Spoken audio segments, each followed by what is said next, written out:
안녕하세요, 글로벌 모터즈 육동입니다. 이번에 제가 타본 차는 제네시스 GV80입니다. 구매하려면 대기기간이 워낙에 길었던 차라 시승차를 구하는데도 시간이 오래 걸릴 줄 알았는데 생각보다는 빨리 나왔습니다. 몇 달 전만 하더라도 이 차를 구하려면 기본적으로 1년, 길게는 2년까지 보기도 했는데요. 지금은 한 7개월 정도로 줄었다고 합니다. 금리가 많이 올라서 빠져나간 고객들이 많아서인 것 같습니다. 그럼에도 불구하고 아직도 대기하고 있는 분들이 많은데요. 궁금해 하실 만한 것들을 요목조목 한번 살펴보도록 하겠습니다.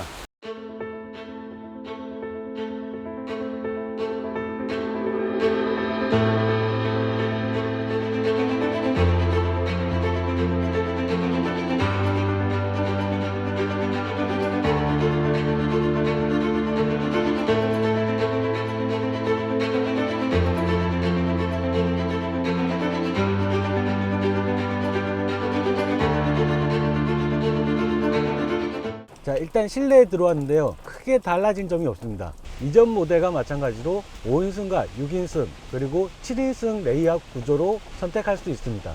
2열에 캡틴 시트가 적용되는 6인승 모델이 지난해부터 추가됐습니다. 제가 지금 앉아 있는 곳이 캡틴 시트인데요. 2열의 캡틴 시트입니다. 그리고 앞에 센터 콘솔에 컵홀더와 그리고 작은 수납 공간이 있습니다. USB 잭이 밑에 쪽에 있고요. 그리고 220V 플러그가 마련되어 있습니다. 2열 탑승객을 위한 공조 기능이 뒤에 있고요. 온도 조절을 여기서 할 수는 있는데 이게 온도 조절을 하면 앞좌석까지 다 같이 된다고 합니다. 캡틴 시트의 장점은 뭐 말할 필요도 없겠지만 GV80의 2열 시트는 팔걸이는 물론 통풍 시트가 있는 것이 특징입니다. 고급화의 정점이라고도 얘기할 수 있죠. 슬라이딩을 제외한 것이 모두 전동으로 작동합니다. 높낮이나 등받이 기울기도 전동으로 조절할 수 있습니다. 3열은 차의 체급으로 보아 아무래도 제한적입니다. 지금 특히 머리 공간이 되게 좁은데요. 제가 키가 180 조금 안 되는데 상당히 좁습니다. 그리고 무릎 공간은 지금 타이트하게 조여지고 있는데 시트를 조금 앞으로 당기면 무릎 공간은 조금 생기긴 합니다. 그리고 뒷좌석에 이렇게 컵홀더도 마련되어 있고요. 또 작은 수납 공간도 있습니다. USB 포트가 3열에는 없고요. 그리고 대신 12V 시거잭 꽂는 곳이 하나 있습니다. 자, 운전석에 탔는데요. 운전석에서 보는 이 공간은 꽤나 신경을 많이 썼구나 하는 느낌이 듭니다. 일단 디지털 계기판이 입체적으로 보이는 것이 상당히 세련된 느낌을 전달합니다. 가운데 솟아있는 디스플레이는 가로형으로 상당히 큼직하게 보입니다. 세로형 디스플레이와 가로형 디스플레이를 비교해 본다면 물론 호불호가 갈리겠지만 개인적으로는 가로형 디스플레이가 운전 편의성에는 더 적절하다고 생각됩니다. 세로형의 경우는 눈높이가 위아래로 이동하는 경향이 있는데 운전하는데 딱히 좋은 방향성은 아닙니다.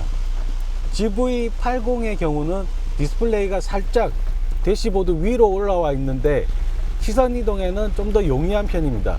가로형 디스플레이 아래에는 자주 쓰는 기능을 모아놓은 물리적 버튼들이 있습니다. 그 가운데에는 작은 모니터가 있는데요. 이것도 터치식으로 공조 기능을 사용할 수 있습니다. 이게 공기청정 기능이고요. 그리고 에어컨, 그리고 히팅 시트와 통풍 시트 모두 여기서 조절할 수 있습니다. 모니터는 햅틱 기능이 포함되어 있어서 누르면 살짝 진동이 느껴집니다. 게다가 여기서 바람 방향까지 조절할 수 있습니다. 여기 있는 리어 버튼을 누르면 뒷좌석까지 바람 방향이 조절이 되는데요. 상당히 꼼꼼하게 기능을 넣어둔 것 같습니다. 뒷좌석 통풍 시트도 조절이 되네요. 변속기가 다이얼식으로 되어 있는데 또 그 위에 컨트롤 다이얼이 있습니다. 이전 모델에서 조금 달라진 부분인데요. 사용성 측면에서는 조금 의아한 부분이 있기도 합니다. 변속기와 비슷하게 생겨서 자꾸 헷갈리거든요. 다음 부분 변경 때는 아마도 변속기가 스티어링 뒤편 칼럼 방식으로 들어갈 거라고 하는데 지금 이 변속기 레버가 이쪽 뒤편으로 갈 것 같습니다. 그리고 여기 공간에는 이제 조그 다이얼만 남게 되는 거죠. 프리미엄 차들을 타보면 항상 드는 생각이지만 컨트롤 버튼도 기능들도 너무 많은 것 같습니다. 차를 정말로 좋아하고 꼼꼼하게 다 살펴보는 분들이야 기능들을 다 사용하겠지만 일반적으로 그 기능들을 다 사용하신 분들은 드문 것 같거든요. 럭셔리한 게 좋고 다양한 고객의 입맛을 맞추려다 보니 그런 거겠지만, 개인적으로는 자동차의 근본적인 목적성을 잃지 않는 선에서 인터페이스를 좀 더 단순화시키고 차라리 좀 더 고급스러운 재질을 사용한다든가 아니면 좀 더 럭셔리한 액세서리 등을 추가해서 가격을 높이는 방법이 낫지 않을까도 생각해 봤습니다. 뭐 이런 거는 프랑스 차들이 잘했던 것 같은데요. 아무튼 들어간 기능들과 소재들을 본다면 뿌듯한 느낌은 들 것 같습니다. 내가 지불한 금액만큼의 만족감은 얻어야 되니까요. 자, 시승에 나섰는데요. 파워트레인은 이전 모델과 같다고 합니다. 2.5리터 싱글 터보 가솔린 엔진과 3.5리터 가솔린 엔진이 있습니다. 지금 이 차의 경우에는 2.5리터 가솔린 엔진인데요. 최고 출력이 304마력, 그리고 최대 토크가 43.0kgm를 뿜어냅니다. 이 차급에서는 전혀 부족한 느낌은 아니거든요. 자, 가보겠습니다. 자, 세팅은 부드럽고 강력하게 나가는 게 특징인 것 같습니다. 전형적인 고급차 느낌이 그대로 드는데요. 초반 가속은 부드럽게 출발하고요. 발끝에 힘을 꼭 주면 가속이 원하는 만큼 이루어집니다. 측면에 보면 주행 모드를 바꿀 수 있는 다이얼이 있습니다. 위치가 조금 애매하긴 한데 이거를 바꾸면 스포츠 모드, 에코 모드 그렇게 변경할 수 있습니다. 뭐 당연한 얘기겠지만 스포츠 모드로 변경하게 되면 가속이 조금 가벼워지고요. 그리고 스티어링 휠도 살짝 무거워지는 느낌을 받을 수 있습니다. 실내 소음은 상당히 훌륭한 편입니다. 차체 크기에도 불구하고 노면 소음이 많이 올라오지도 않고요.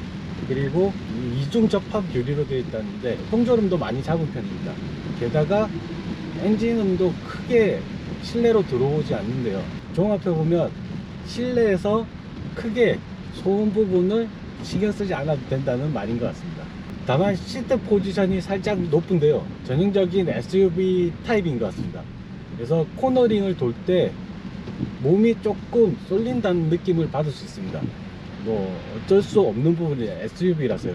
구조적으로 어쩔 수 없는 부분이라고 생각한다면 약간 대시보드를 높게 잡는다든지 아니면 시트 자체를 조금 더 지지력을 더 높여준다든지 그런 방법을 생각해 볼 수 있을 것 같습니다. 요즘 트렌드가 크로스오버라 약간 무게 중심을 낮춰가지고 세단의 느낌을 많이 가져가고 있거든요. 지금 이 차의 경우는 그냥 전형적인 SUV로 생각하시면 될 것 같습니다. 고속 안정성은 되게 좋은데요. 이게 일정 속도로 올라가면 오히려 시트가 고속 안정성을 위해서 좀 지지력이 생긴다고 합니다. 운전하면서 또 하나 발견할 수 있는 게 증강현실 내비게이션입니다.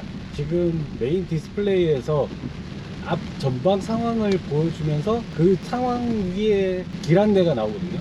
벤츠도 이 기능이 있긴 있는데 지금 GV80에 들어간 이 증강현실 내비게이션이 조금 더 익숙해 보입니다. 다만 증강현실 내비게이션이 메인 디스플레이에서 나온다는 게 조금 아쉬운 부분입니다. 차라리 여기 디지털 계기판이나 아니면 헤드업 디스플레이로 나오는 게 어땠을까 하는 생각을 해봅니다. 자, 지금까지 국산차 최고의 인기를 자랑하고 있는 GV80을 타봤습니다. 확실히 독일 프리미엄 차들과 견주어도 부족함이 없는 상품성을 갖고 있는 것 같습니다. 가성비도 출중하고 국산차 서비스를 받을 수 있다는 것도 큰 장점입니다. 차급만을 놓고 본다면 무난한 아파차로만 생각할 수도 있겠지만 고급스러운 느낌을 생각한다면 비즈니스적으로도 상당히 잘 어울리는 이미지를 갖고 있는 것 같습니다. 또 어떻게 보면은 올 어라운드 차라고 보기에는 너무 고급스러운 이미지가 강한데요. 어떻게 보면 또 벤츠나 BMW보다 더 고급스러운 느낌인 것 같습니다. 어쨌든 실용성도 빠지지 않고 들어가 있는 것 같습니다. 특히 6인승의 2열 캡틴 시트는 굉장히 욕심나는 부분인 것 같습니다. 그럼 오늘은 여기까지 설명드리고 다음에 GV80의 배양마로 꼽히는 차를 한번 비교해 보도록 하겠습니다. 그럼 지금까지 글로벌 모터즈 육성윤이었습니다.